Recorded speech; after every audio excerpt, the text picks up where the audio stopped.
Welcome back to Dice&Duarte. So far, we've covered dice, ability checks, and combat.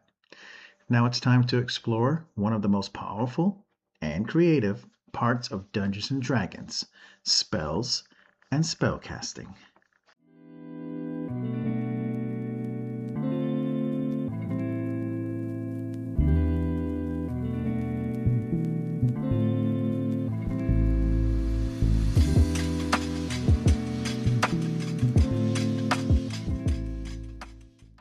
A spell in D&D is focused burst of magic, a way for your character to shape the world with energy, words, and will. From healing wounds to summoning fire, each spell is a specific effect described in the rules. Spells come in levels, from cantrips, or level 0, up to level 9, the most powerful magic in the game. Higher level spells need more energy to cast, and you only have so many spell slots each day to use them. Each spell you cast use a spell slot of its level or higher. When you run out, you can't cast any more until you rest. Some classes like wizards or clerics prepare spells each day from a list, while others, like sorcerers or bards, always know a smaller set. When you cast a spell, you follow 3 steps. You pick your target, you use the required components, whether that's verbal, somatic, or material. We'll go over that later, and roll if needed. Many spells work automatically, but some require a spell attack roll or a saving throw from the target. Every spell needs one or more components. Verbal means spoken words, the incantation that channels the power. Somatic, which means hand movements, you can use to trace a sign or pointing a focus. And material, which means a physical item, like a feather, gem, or a pinch of sand, for example. Casters often replace these with a focus, such as a wand, staff, or holy symbol. If you can't speak, you can cast your spell. If you can't speak, move your hands, or access your focus, you can't cast that spell. Let's use this quick example to show how magic can be used in a battle. Nothing crazy, just a real quick example. Our wizard raises a hand and begins casting Flaming Sphere, a 2nd level spell. They speak the verbal command, trace a fiery circle with a somatic motion, and hold a ruby focus to channel the energy. The dungeon master sets the area and calls for a dexterity saving throw from the undead. Each creature rolls a d20 plus their dex modifier against the wizard's spell save, which is a DC of 14. One fails. He takes 2d6 fire damage. The other succeeds, taking half. The wizard must now maintain concentration to keep the sphere active, meaning they can't start another concentration spell and must roll if hit. With the flames spreading, the wizard casts Firebolt, which is a cantrip. If you remember, that's a level 0. They roll a d20 plus their spell attack bonus against the target's AC, a 19, which dealing 1d10 fire damage. No spell slot is used, remember, just skill and timing. Meanwhile, the cleric kneels beside the wounded fighter and casts Cure Wounds. They touch their ally and roll a 1d8 plus their wisdom modifier to heal. This one uses a 1st level spell slot, restoring strength and keeping the front line standing. Some spells need concentration, meaning you sustain the effect through focus. If you take damage, you roll a Constitution saving throw to maintain your concentration. If you lose concentration, then the magic fades. Magic isn't just mechanics, it's atmosphere. Every caster shapes their spells differently. A mage may use Mage Hand, which might shimmer with frost for one. A wizard might use Blue Flame for another. That creativity is what makes your character's magic unique. Before we get ahead of ourselves, let's take a step back and look at the types of spellcasting. First, you got your instantaneous, which happens once, no duration, no upkeep. Once it's cast, it's done and gone. Okay.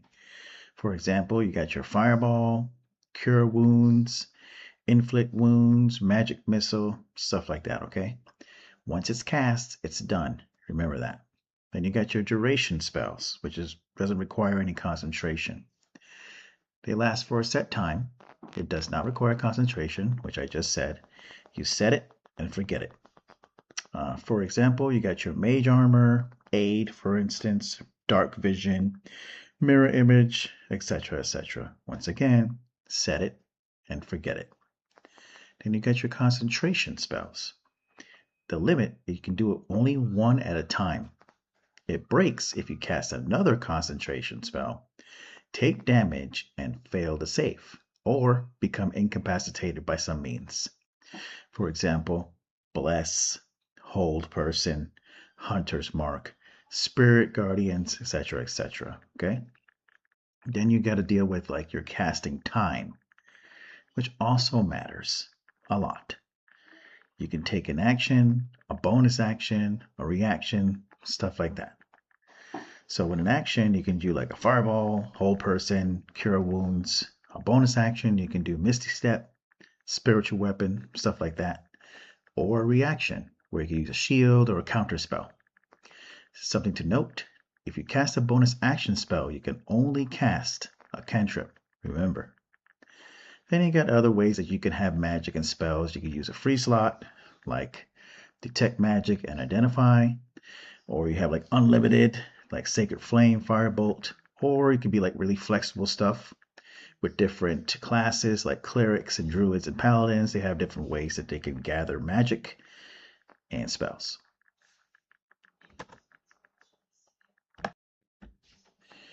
Okay, so we also have our common beginner spellcasting mistakes. In no particular order. Thinking concentration equals duration. That is a very common mistake, and it can easily be confused with the other. For example, I cast 2 concentration spells, which you have learned earlier is that you can only do 1 concentration spell at a time. So, 1 at a time, and if something breaks your concentration, or if you take damage, your concentration spell is over, and then you have to cast another one. Casting 2 spells in 1 turn. For instance, I can cast Misty Step and Fireball. You can't cast 2 spells in 1 turn. The only time that you can is if you cast a bonus action spell on top of using, let's say, a cantrip. Then that's the only way that you can do 2 spells, quotation marks, in 1 turn. Another would be ignoring spell components.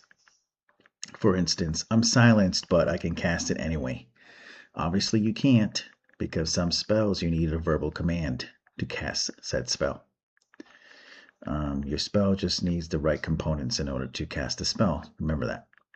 Another one would be misunderstanding the spell range.